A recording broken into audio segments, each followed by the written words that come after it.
What's going on, my damn people? I'm super excited to be here today with my good friend, resident advisor marketing badass, Sara Grillo, CFA. This woman is a genius in all of the right ways. We're going to be talking about why your marketing sucks and what you should do about it as a financial advisor. And so I want to welcome Sara G to this D.A.M live podcast.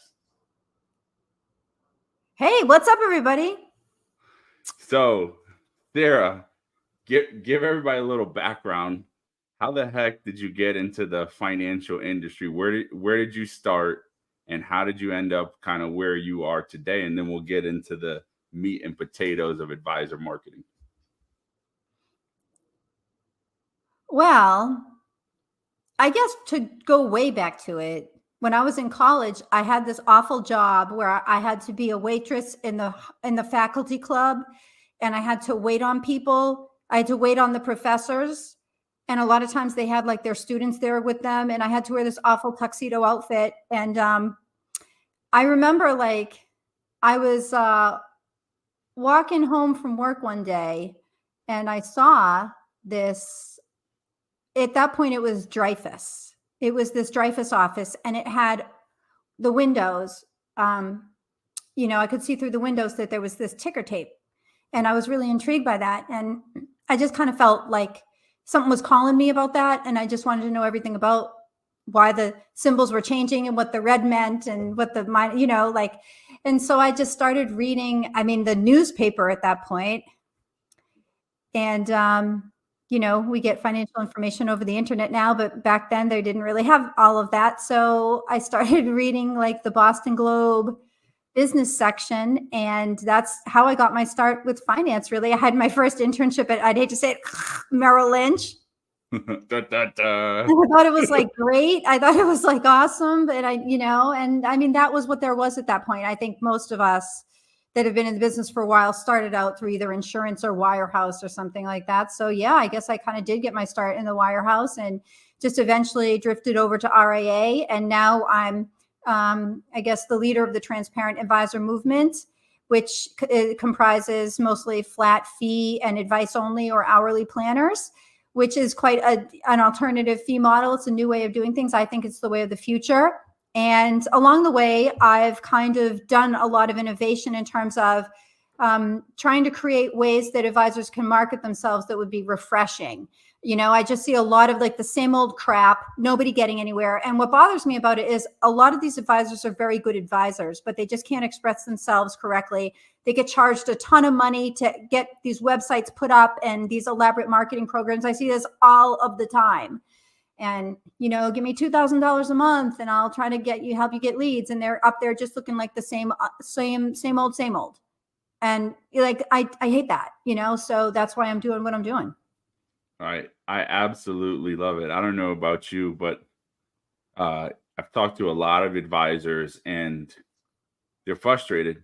Marketing is the number one frustration point, I think, for a lot of advisors, especially if you're looking to grow. I know even in my own practice, I spent 3 years and probably $30,000 to $40,000 trying to figure it out. And really, some of the concepts that we're going to talk about today, getting really simple in your advisor marketing, has really been the stuff that's had the most impact on me. And I really could have saved myself $30,000 or $40,000 right there. So what do you think are the simplest ways that advisors should start if they're thinking about marketing and they're thinking about their ideal customers? Where should they start? And then what sort of tactics might they consider? Well, the first thing is knowing actually who your ideal customer is. And I know this is something that a lot of marketing people talk about. They talk about getting a niche and, it should be a retired person or someone who's 55 or older living in your area or whatever. But I don't mean it like that. I mean it like psychologically, who is your customer? Because what I've found is like, I'm such a badass. Like I go out there on social media, I trash everything. I tell financial advisors they're wrong and being stupid. And like the ones that are left The ones that are like, you know what, maybe I kind of was being wrong with that. Like maybe I was being full of crap when I said that. Like those are actually the people I work with. And it's because I'm really blunt. They're really blunt, and I can take their honesty back.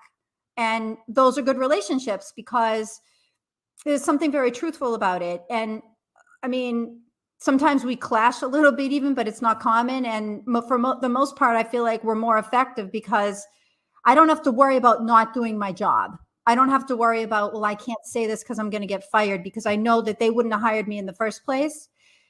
And I know that when I say something that they're going to do it, because there's that level of trust there. And I just think if you don't understand psychologically who your ideal person is, then it doesn't matter if they have it all right on paper, which is how the rest of the marketing consultants will tell you. And all the coaches, they'll all tell you to find that person that like meets certain descriptions. But I just think it's psychologically, who do you really jive with in terms of thought process, and who do you think the same as?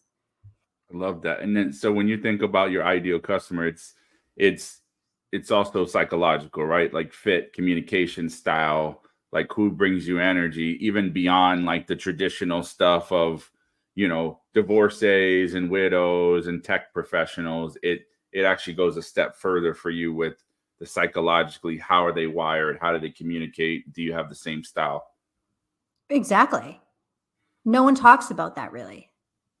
Yeah, I think that's super important, right? Because at the end of the day, I don't know about you, but I want to be around people that I draw energy from, that I learn stuff from, and that they make me want to be a better person, or they have some attributes that I want to emulate, or I just really enjoy solving their problems because there's complexities or things that I find interesting as an advisor. Yeah.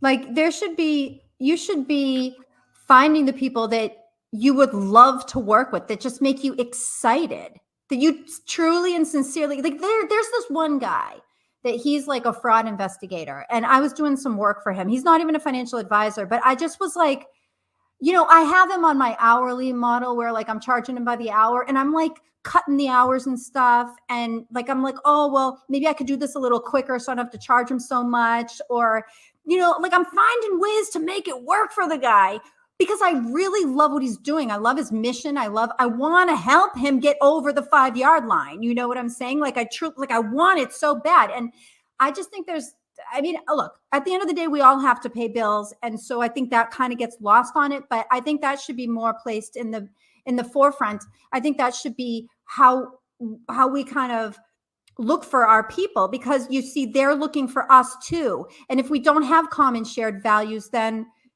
we're talking about doing business with somebody for years and years and years. I don't know how that's going to quite work if we're like, from a personality standpoint, not really a match. Yep. So when you talk about ideal client, what's the next step? So I have an ideal client. I think about marketing as great. How do I now reach you? How do I find you? And then how do I communicate to you? Well, there's a way that you could do this on social media that I'm going to describe in a minute. But the first thing is, you need to, a lot of times it's probably already within your client base. So take like the top 3 to 5 clients that you have and just kind of look at them and be like, well, what do they read? Like what types of content do they consume? Because the way they are is probably a result of what they are consuming, the type of intellectual content that they're consuming, right? So who are the types of people that they follow? And how can I get into that stream online? So, what are the discussions that they're having? For example, let's say that you work with 30s, let's say that you're working with like entrepreneurs in their 30s that are like solopreneurs or, just kind of like startups, whatever. A lot of those people follow, for example, Gary Vee.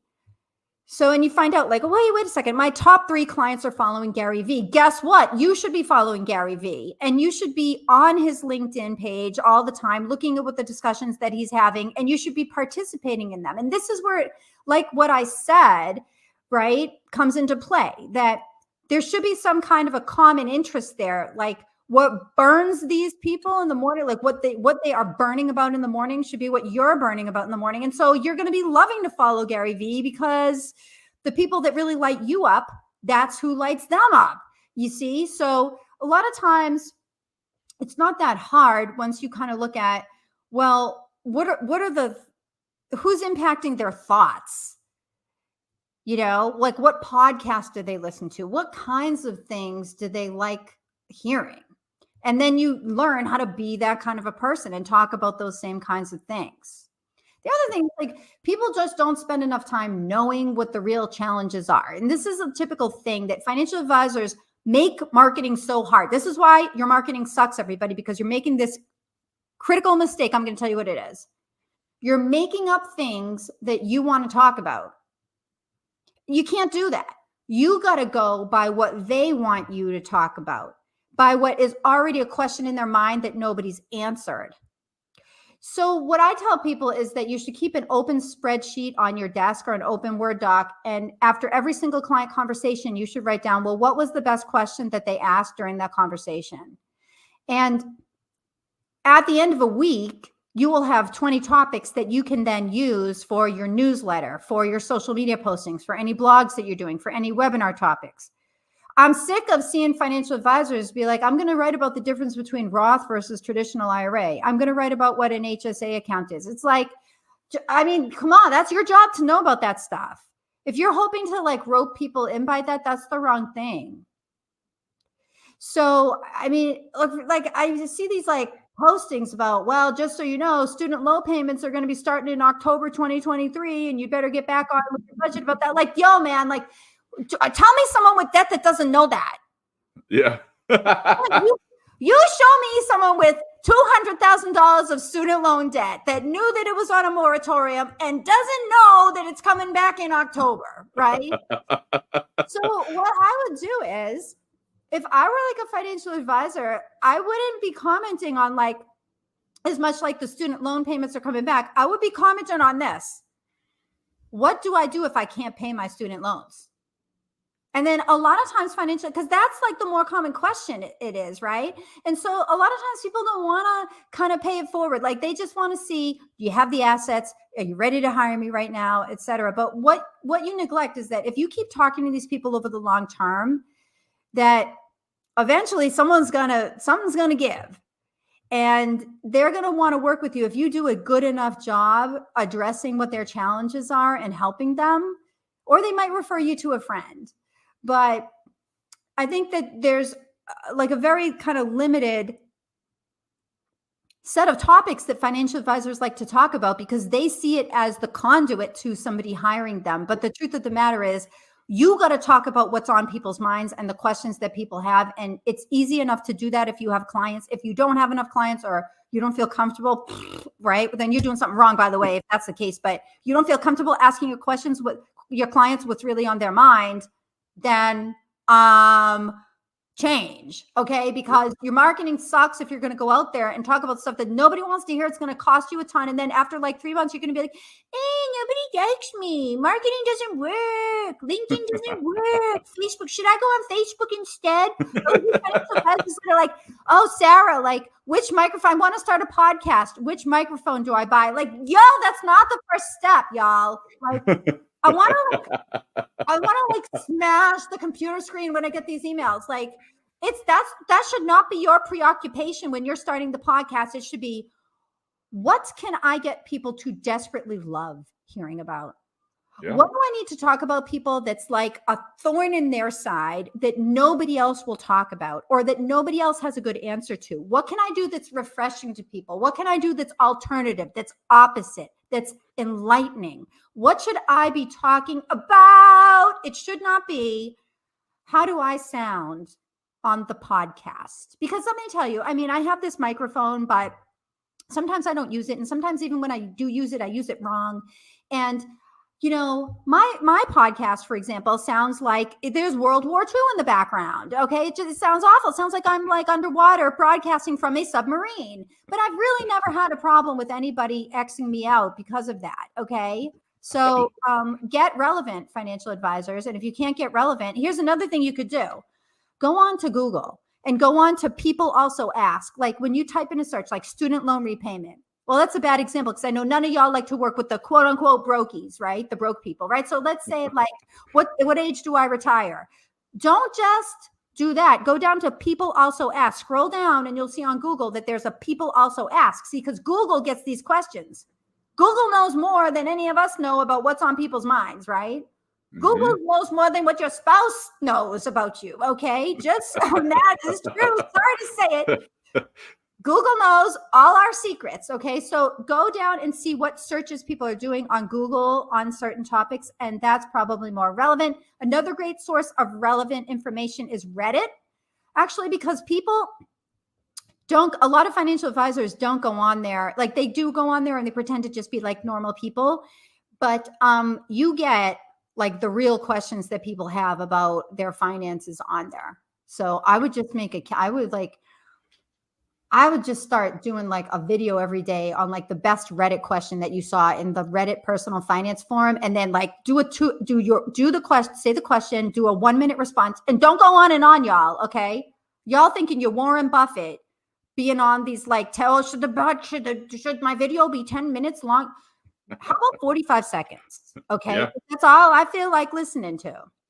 Sure. So so everybody listen, there's some great nuggets here. So I'm gonna recap them. What do your ideal clients consume? Right? Where do they get their information? Who are they following? So Sara talked about Gary Vee, and I think a lot of advisors that are listening, you missed this part about social media. You have to actually be social. Okay? This isn't I hate to tell some of y'all who are just starting out, even if you've got a decent following, okay, I'm going to call it more than 2,000 followers or connections. You are not a broadcasting company. You can't just put information out there and think that, like Field of Dreams, the people are going to come. They're not. The way you drive people to your content is by engaging with others and inserting yourself in meaningful conversations to where people say, you know what? I like that guy. You need to treat, or gal, you got to treat every post that you do on somebody else's content as a mini post to say something meaningful to add to the conversation. So that's one thing. The second most important tip that Sara just dropped was take questions and conversations that happen with your clients and turn it into content around things that your clients actually want to hear. So I'm going to give you a live example that Sara shared that happened to me. I'm sitting with the client a couple of weeks ago, and we're having a conversation, and we're having this over the phone. Our call breaks up. I call the client back 20, 30 minutes later after I'm picking up my kids. And she's like, hey, I'm sitting here in my hot tub thinking about my upcoming retirement in a few months. You did this to me. That was the title of my post. You did this to me. And then I broke down all of the things that we did to her, right? This is what happened. This is what happened with the client. These are the issues. This is exactly. So then 2 weeks later, I'm sitting at a restaurant. Another one of my clients walks in and she says to me, hey, I saw your post on Facebook and about you did this to me. And I thought to myself, you did this to me too. So now here's going to be another post of you did this to me too with this other particular woman's story. So please, advisors, stop making this so hard. Either write about actual issues that your ideal clients are facing, real questions that they have. I'm going to give somebody else a pro tip. I haven't even done anything with this one yet. Does everybody know, if you've got a phone, they just released this legacy contact update. What happens to your phone and your contact and your information when you die? We're getting ready to put out a post to our clients who are like concerned about this as part of their estate planning of, hey, this is how you make sure that your kids or your executors or whoever's in your will has access to your digital information. And here's a step-by-step guide how to do it. We'll send them a video of walking through how to do it on their phone, etc. So these are real practical things. So you talked about, Sara, about these key things advisors could be doing. You talked about a newsletter. What should the newsletter look like? What sort of content should an advisor be doing on their newsletter? How should they promoting it? Like, how do they drive the success of a newsletter? and even social media posts? Okay, very simple. Take that Microsoft Word document where you've been writing down the best client questions every day. And then after a month, pick the best client question and then call your newsletter Client Question of the Month. And then answer it in only 2 sentences. And then send the newsletter out. I love that. In 2 sentences. In 2 sentences, because I don't have time. Yeah. Or bullets. 2 sentences, maybe some bullets. Yep. Maybe a video. Like people like to see videos of you, like a short video, 45-second video. Because I'm not going to solve, the newsletter is not going to solve my retirement issue. Meeting with me is going to, right? Got it. Right. So that, I mean, if there's a real serious issue that someone has a question, they need to email you or they need to meet with you. The point of the newsletter isn't to provide a college level curriculum. The point of the newsletter is to inspire awareness and thought to the level that they will start tuning in next time to your tips so that you can influence their behavior in the real world. Or if there is something that is going on that needs to be addressed within their own finances, to provoke them to come forward to you. But it's not just to educate them, you know, so that they can be financial wizards. It's not. There should, that you have to think about, well, like, what is the outcome that I want people to have when they do this? I love that. So client questions, keep it short and just answer the question either in video or in, 2 or 3 sentences, and that's it. And call it something interesting. Like, don't call it like client informative question. Like, you call it like zinger of the month or something. Zinger, like February's zinger, March's zinger, or something like that. Just, you know what I'm saying? Don't call it anything inappropriate, but just call it like something that's interesting. So we've got that. What other styles of content should advisors be putting out on either their newsletter or on social media? I mean, I love this idea. This client question and answer is brilliant. Well, then I also think what people never do, but I've seen some people do it really nicely, is the response video. Or response posting. So hold on, let me just go back and talk about what you said about not being a broadcast company. Yep. Because what I'm about to say taps right into that. I want you to imagine a scenario, okay? Would you rather have your own, let's say that you don't have a lot of people that you know within your neighborhood. Would you rather try to cull together people from the church and from the school and be like, hey, look, Saturday night, I'm having a party, show up at 5.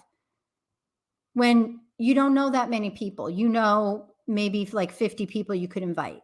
And you know that you're going to get like 10 people at the party and it's going to be kind of pathetic. Or would you rather go to somebody else's party and just be the life of the party and interact with everybody and get lots of attention? You being able to pick the most banging party that you can choose. It might not be in your neighborhood, but I'd rather see you get, I think it's clear that you'd rather get more attention at somebody else's party than less attention at your own party. So what I'm saying is, the analogy I'm making is that advisors always try to do it themselves on social media. They want to start up the following from scratch, whereas the reality is you'd be much better off just trying to swipe in a nice way to swipe somebody else's followers. And you don't do it in a malicious way. I said that word just to kind of get your attention. But what I mean by that is, if you've got 200 people following you and you post something, LinkedIn is only going to show that to about 10%. So 20 people are going to see that. And then if those 20 people like it, and they all comment and share it or whatever, then LinkedIn will show it to more people. This is how the algorithm works. But if no one really has a response to it, let's say that the graphic isn't great, or you posted at the wrong time, or the topic is off, you'll have spent all that time and effort and gotten nothing more than 20 views on it. Now, let's say that you go and you see somebody that, let's say you are a financial advisor in North Carolina, and you see an estate attorney that is posting about a change in North Carolina law, or a CPA that's posting about change in North Carolina tax law. Why not go and interact with everybody who commented on that posting? Now, tax law posting or state law posting, probably not a heck of a lot of activity on that. But what about a North Carolina business owner in your area that is followed by other business owners and that is followed by some of their clients? With somebody who owns like a spa or something, and they're always posting these like health and wellness tips. Why not go to her party or his party and interact with everybody on there and be like, that's interesting, but are these organic, is this like organic toenail polish, right? Or whatever, like just post some interesting question on it. It's like, what I'm saying is like, submit. There's a time to be dominant, right? But there's also a time to be submissive and to observe other people and to kind of let them take the lead, and you follow along, but you follow along in a way that makes you kind of like the co-pilot.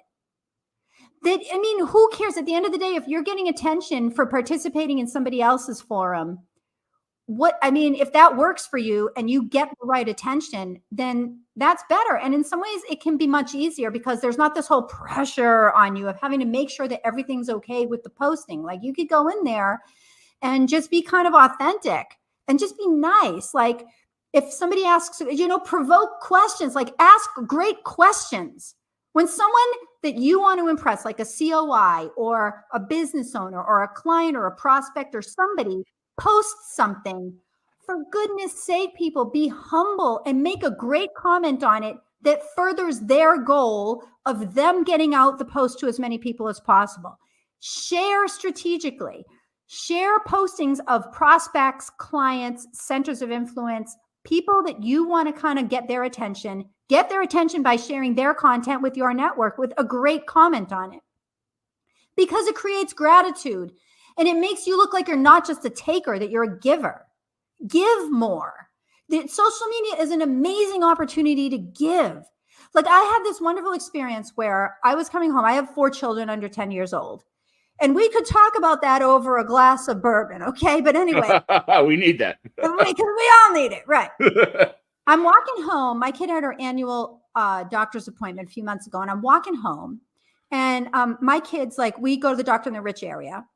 We don't live in the rich area. Who wants to pay the high rent in the rich area, right? But my kid's doctor's in like the richest area of like my neighborhood. Mm-hmm. And so we're walking home from the rich area, and my kid says, "Oh, mommy, there's a diamond ring." And I'm like, "Yeah, right." Actually, it was a diamond ring. In fact, it was like a diamond engagement ring.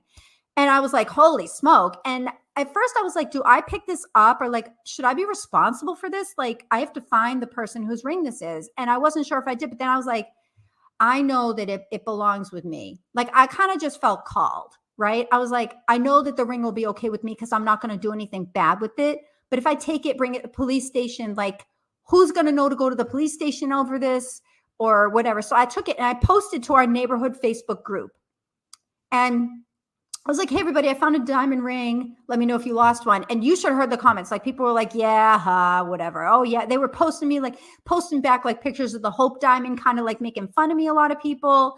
And they're like, you're so naive. Well, guess what? After 3 days, this woman texts me over Facebook, and she's like, Sara, she's like, I saw this picture in my lobby. Somebody put up a sign that they lost their engagement ring. And guess what? It was a building on the street where my kid's doctor was. And then she connected me with that person, and the woman described the ring precisely. And then the woman shows up, and it turns out that she's a child psychiatrist, which I was like, can I take your number? Because who knows, I might need you someday. Right. I love that. Yeah. She's like, if you ever need me, you just saved me like thousands and thousands of dollars because you returned my lost engagement ring. She's like, your children will be seen for free by me. Right. So like, I had no intention other than just like not wanting this poor woman to not have an engagement ring. And I just wanted to share. I just wanted to give.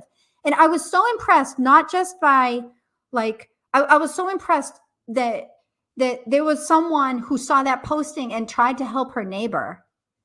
And see, you just see what I'm saying? Like, nowadays, I feel like in society, here's where I'm getting up on my soapbox, but I just feel like everybody's become so individualistic and narcissistic. And, we become so businesslike, even in our social relationships, myself, like, I love just the idea. I love how giving feels. Mm-hmm. And I'm not saying it like I'm some angel or something, right? God knows I'm not. But what I'm saying is, it's amazing to give, and it's amazing to look at social media as, I'm going to get on there today and give to as many people as I can. That everyone's trying to target job changers. Well, why don't you, like on Sales Navigator on LinkedIn, you can see when someone's lost their job or they're changing jobs or whatever.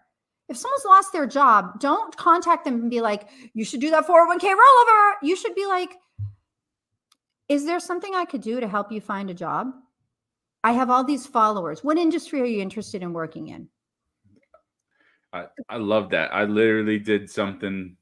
I did something like that recently. We had written like what you should do if you lost your job guide. And I reached out to these people and gave them like, hey, listen, here's a link to schedule 15 minutes with me so that I can understand what you're looking for. And I will personally introduce you to people in my network. Nobody does that. I had 25 people take me up on the offer. I had 15 minutes, bing, bing, bing. And I literally started sending out emails, introducing them, sharing people's profiles like, hey, so-and-so, I know that you're in this industry, here's so-and-so, they're fantastic, they're a good person, yada, yada, they're looking for opportunities.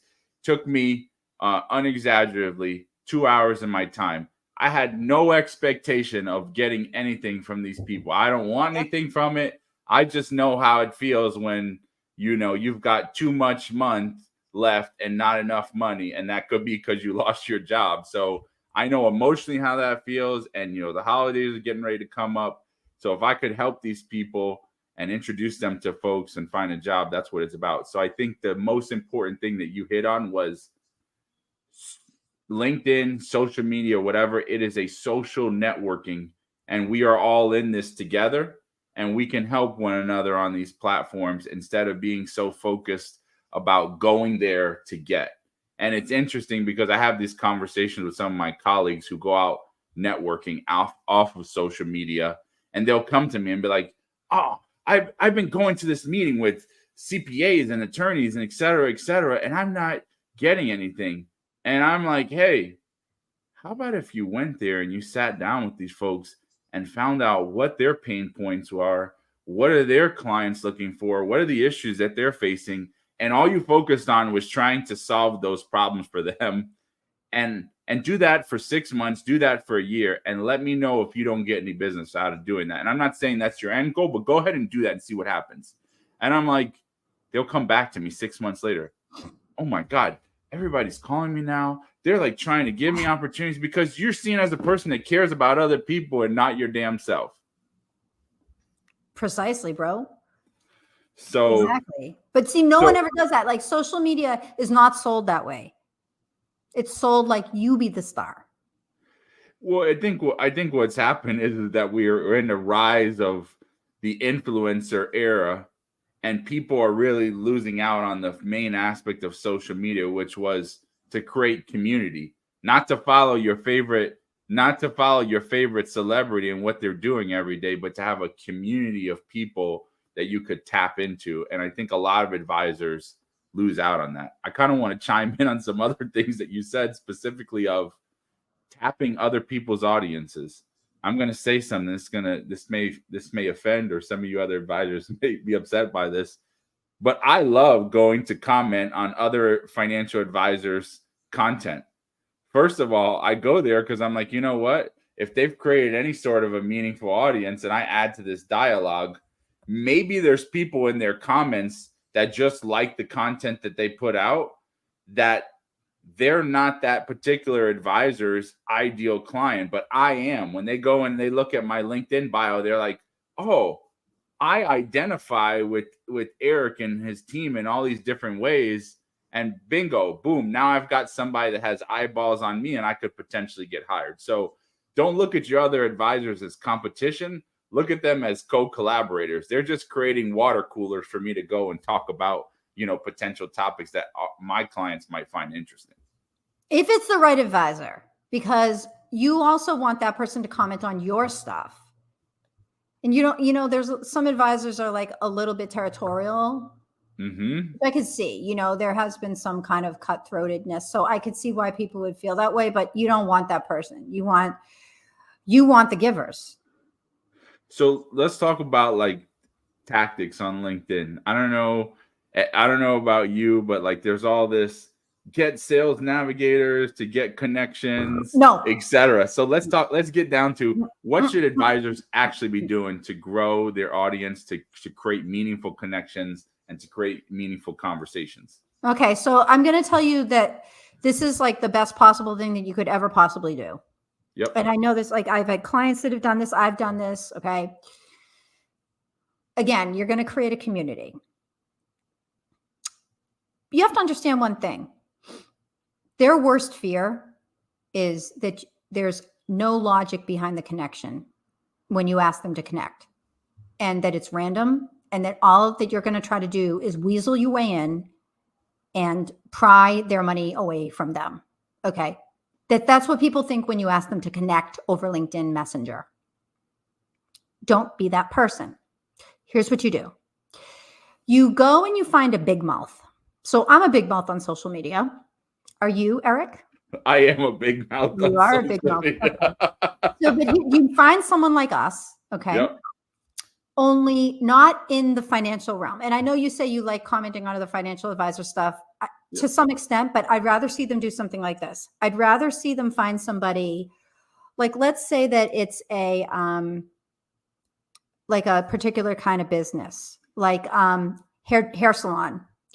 I'd rather see you go get, or no, there's a lot of these like wellness coaches, eat the right vitamins, whatever. Like let's say you want to target health and wellness coaches. So you find these big mouths, the person that's always commenting, and then everybody that's always posting, that just can't shut up on social media and gets a lot of attention. So here's the kind of swiping technique. You're going to swipe, but you're going to swipe nicely. You're not going to take anything away. You're going to swipe in an accretive fashion. You're going to go, let's say the woman's name is Leslie, who's a health and wellness coach. Leslie's a big mouth. Sorry, Leslie, if you're out there. This is not based on a real person. I'm just saying. And Leslie's always commenting. She's commenting daily, like, oh, like, hey, I was at GNC today and there's a sale, whatever. Okay. So when she posts, oh my gosh, there's 25% off the charcoal vitamins at GNC or whatever, right? Then you go and you see everybody that commented on her posting. And then the people that are like, oh yeah, I thought that it was the, I thought it was lemongrass vitamins that were on sale today, but I was wrong. Okay, whatever. Like you find everybody that's commenting that's passionate, right? You want to you need the passion, the flow, the momentum, the energy, like the sincere interest in this topic, right? You go you go to those followers that commented or liked or shared it, and then you say this to them in the connection request. Exact words, I'm going to tell you exactly what to say, okay, financial advisors? I saw your activity on Leslie's posting. Love what she's doing. Let's connect. Okay. So when you send somebody a message like that, it removes the random aspect of it. Why? Because that person knows that you, Leslie, and them share a common interest. And it's not random because you saw something that they commented on and you liked it. So that shows that there's some kind of a preference that is in common. It's also a very positive message. I love what Leslie is doing, right? It shows that there's a mission that Leslie is on that you kind of want to be on, and that the person that is commenting is also kind of on. So you're kind of uniting everybody.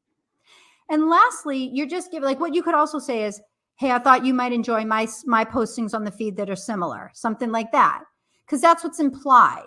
Like this person is looking at you saying, this person is on the same mission as me, and who knows, maybe this person has something to give. And then on your profile page, it should be mission driven. And I know that all you financial advisors want to talk about, like, oh, I was born with $5 and I came up out of poverty and I like to help everybody retire with dignity, et cetera. But the truth of the matter is that there's a lot that goes along with that people don't necessarily want to hear about. So I I would very much focus on your LinkedIn page, not as much your occupation, but I would focus on what you do on LinkedIn. So you should say something like, hey, look, here on your LinkedIn page, you should say, hey, whatever, I'm Sara. Here on my page, I comment about financial advisor marketing, what you should avoid, why your marketing sucks. And every Sunday I post a religious posting just to inspire people because I'm a devout Catholic. And let's just talk about what I'm doing here on LinkedIn, right? I mean, they know what you do, y'all. Like, I don't know why financial advisors feel the need to reiterate this, like, so in everybody's face all the time. And it's not that you hide what you do, but like, why do you have to be so focused on like your role and your profession and what your job is? Because we're not even at the point where I know you yet. Just talk to me about what we're going to be doing at this here party and why I should be partying with you. Because that's what your LinkedIn page should talk about. Like, hey, this is why you want to party with me. Come on my feed and comment on my postings and I'll party with you and comment on yours. I'm the type of girl that would do that because my mission is blah, blah, blah, blah, blah, blah. I feel strongly about blah, blah, blah, blah, blah, blah, right? Yep. I love that. I mean, it's so common sense because you've taken the real life social setting and have brought it into, let's call it the digital realm. And I think I think advisors are trying to jump out of the bush and thinking that somebody is going to immediately hire them because they sent them a message. But, anybody on here who's listening, if you've ever been in a serious relationship, if you ever got engaged, if you ever got married, I'm going to tell you what, you don't go from I met you and I saw you and I swiped, using your analogy in this case in the digital age, and hey, let's get intimate. Let's get financially naked together. It is a process. It takes time of building trust and consistency and figuring out what type of person are you. Do I want to financially get married to you as my person to guide me for the rest of my life? So you've now come in, you've given us the example of like, hey, here's how you can connect with somebody meaningfully. Hey, we connected with so-and-so on their post about wellness, Leslie, that you referenced. What do you say after the initial pickup line inside of the comments? How do you keep the conversation going? I find some advisors like maybe they got 1 or 2 lines and that's it. Well, you should actually pay attention to what the person cares about. And it's so easy to do that. You should generally target people who are active on LinkedIn, meaning people who post at least once a week, people who respond to their messages within a few days. All else equal, it's going to be a lot harder to get the attention of somebody who's not active on there, because when they log on once a month, they're going to have all these messages and they're probably not going to want to pay attention to you. And they aren't going to really be showing you very much what they are about because they're not posting a lot. They might not trust LinkedIn, which is why they're not on there that much. They might be tired of the solicitations. So you definitely want someone who's a believer and an active user. That would be the best possible person to try to connect with. And what you want to do is you just want to give to them. You just want to look at their postings and comment on them. If they're worthwhile, you should share them with your network with a comment. People love that. It really is very complimentary to somebody's mission when you help to, for example, further their mission by sharing their mission with other people. Be an ally. You should, if you're going to just be directly messaging them, you should just be asking them, hey, I just was curious, like, what do you think is the biggest impediment to owning a wellness business in North Carolina these days? Oh, well, they just increased my insurance premiums, this or that. Really? And then you can, after a while, once you kind of understand what they're about, then you could kind of try to transition them in. Like, oh, I saw that you just hired somebody. Congratulations. I was curious, is this something that you've budgeted for? Like, I'm sorry, and this is just, I'm not a financial advisor, but like, is this something that you've planned out in terms of cash flows and taxes, like 3 to 5 months down the line? Do you have that vision yet? Oh, no, I haven't. Really? I'm having a webinar about that next month. Have you thought about the liability of blah, blah, blah? It's your first employee. Do you need to be, how about this? I saw you hired your first employee. Is there any need for like legal support? Do you have a lawyer that is helping you to address all the liability issues that may be arising? No, I don't have one. Oh, really? I know somebody from a network. Would you like an introduction? Love that. Like give. Okay. It's not that hard. When someone is out there doing stuff, give to them. So the other thing is, what I hear a lot of advisors starting to rumble now about engagement pods. What the hell is an engagement pod? And should anybody here be participating in one of these pods? So the way that LinkedIn works, and I don't work for LinkedIn, but and what I've just noticed this over the last few years to be true is that, like I said, when you initially post, your posting goes to like 10% of your network. And then if you get a certain amount of engagements, I think it's like at least 10 or so engagements within the first hour, then after that hour, LinkedIn will actually show the posting to more than 10%. And then that's how things go viral. So just getting more and more activity on it, because remember, you have to look at LinkedIn like LinkedIn is your client. If you want to be successful on LinkedIn, you have to have LinkedIn's mission be your mission. And LinkedIn's mission is get as many vivid conversations, lively conversations that are consuming people's attention and keeping them on the platform going as possible. So if you could get really good conversations going where there's a lot of ping-ponging back and forth, replying, people commenting, replying to those comments, that's the party. You're creating a party atmosphere. You're creating interactions. That's what LinkedIn wants you to do if you could contribute to that.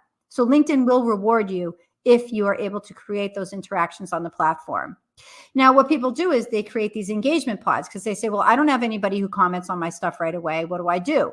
So what you do is you get together at a certain time, like let's say 10 o'clock on Friday, and you say, okay, we're all going to post at 10 o'clock on Friday, and then we're all going to comment on each other's postings. Now, this does have the effect of triggering the algorithm, because as long as you make insightful comments, like not like, hey, great posting, but if you actually say something that spurs a discussion, like, I didn't realize that the contribution amount for the HSAs was that amount. There was such an increase. Wow. I hope that people understand that, because that could really help if you're using a health savings account this year.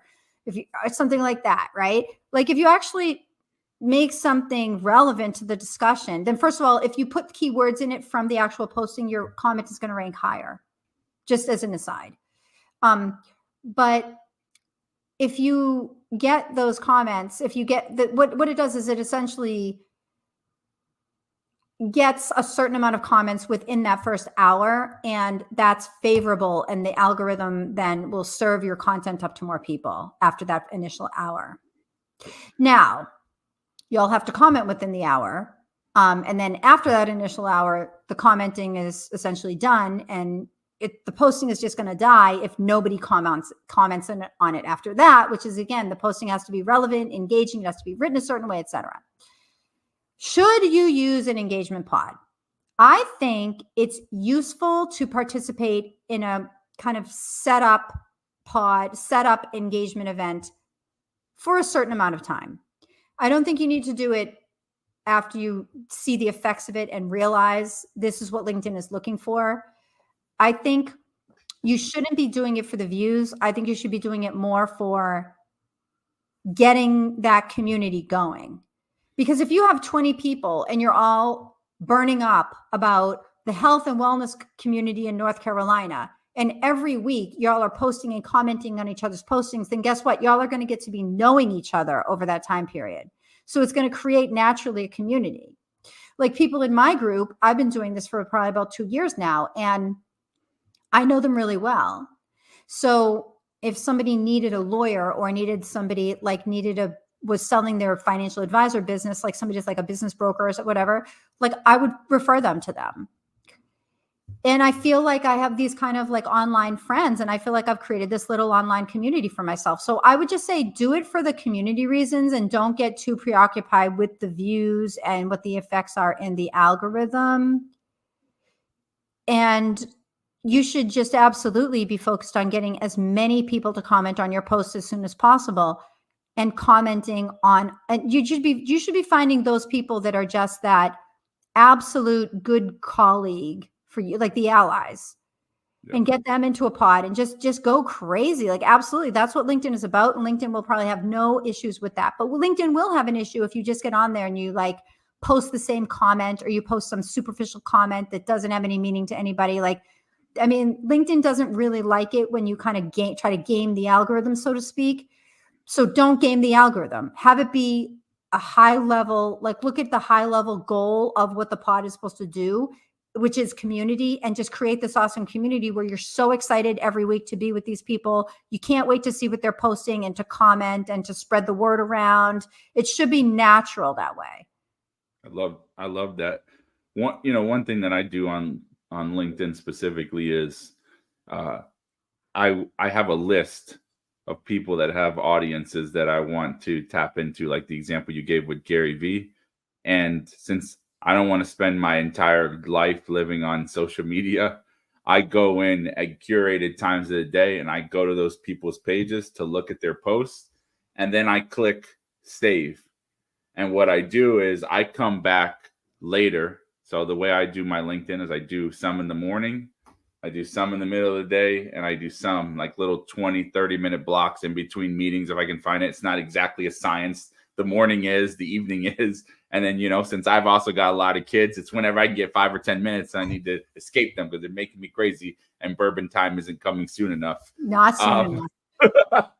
So what I'll do is I'll go in and save these folks' posts, and then I come into LinkedIn in my time and I sit down and I write a response back thoughtfully has meaningful.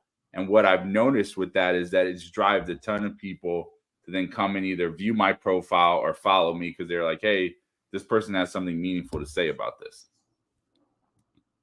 So I just wanted to share that as a pro tip for everybody that's listening out there. This is something you can do. You don't got to be on LinkedIn all day long. So we talked about content strategy. We talked about how advisors can, quote unquote, slide into somebody's DMs or direct messages and how to do it strategically. Okay. We talked about the email newsletter and how to keep it so simple. Everybody thinks that they got to write this elaborate newsletter. You talked about, listen, pick a question, call it client zingers, call it something that's very easy for clients to understand, and then give it to them straightforward. We talked about put it in quotes. Yeah. How do I know if I truly have a high deductible insurance plan? Whatever. Correct. How do I know if should I be doing because it also should be in the original diction. Should I be doing an HSA? Like, that's not how a financial advisor would talk. That's how a person would talk. Somebody told us to me the other day. So you need to write the title for the stuff that you do, like the way people search on Google when they're looking for an answer. That's right. That's why I said that. People I love that. Absolutely. That people, for those of you listening, make sure you go back and re-listen. I sat here and learned. I didn't even think about people also ask. What a brilliant way to target how you're going to talk about things to your clients and curate content. So as you sit here and we kind of think about, we're getting ready to wrap up. What do you think as advisors? We're sitting here towards the end of 2023. What are 2 or 3 things that advisors can do to make 2024 epic for their marketing and for them to actually get real life traction? What would you do? Yep. I think that what you should do is you should make a list of 5 people that really get you and that you get them, and that you're on the same page psychologically, that your opinions tend to line up, that your interests tend to line up, whoever they may be, centers of influence, people in the community. They probably should have some connection to people that you could eventually end up doing business with. And then I think you should just build a community around those people. Morally, ethically, they should all be lined up. And then you should think about just, how do I become more like them? Like people that you admire. Like, Andy Panko? I love Andy Panko. I love Andy. I really admire him. Like, I truly admire him. And it's something like that where, Andy, if you're listening to this, it's just always good to be inspired by people like that. And that's what keeps you going. The people who are on some kind of a mission. And then you think, well, what is it about my mission that could be more like that? Or what is it about that person's mission that they're doing that I like? And how can I integrate that with mine? And then you can do all kinds of stuff with that.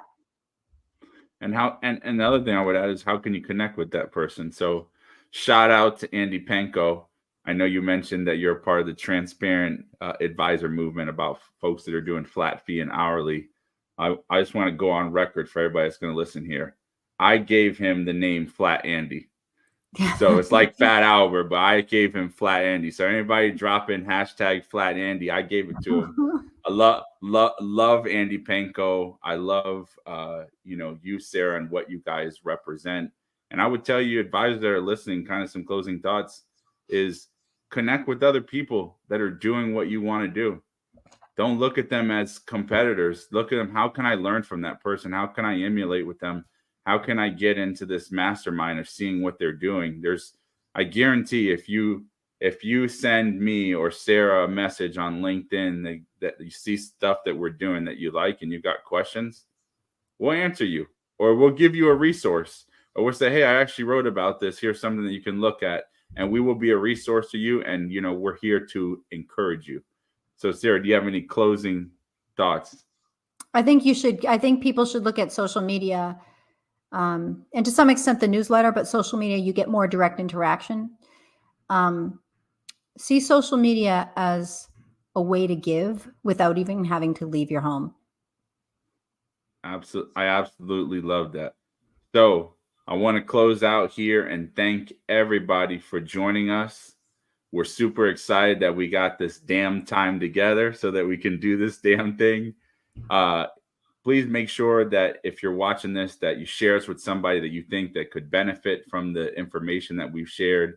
Go and follow Sara Grillo. She is the master of stirring up a debate on her profiles around epic topics. I love to just go there, and it's kind of like eating popcorn and watching the comments. So if it's my Friday or Saturday, party as I'm sitting there with 100 kids. So I want to thank everybody for joining us. Thank you, Sarah, for being on this live podcast.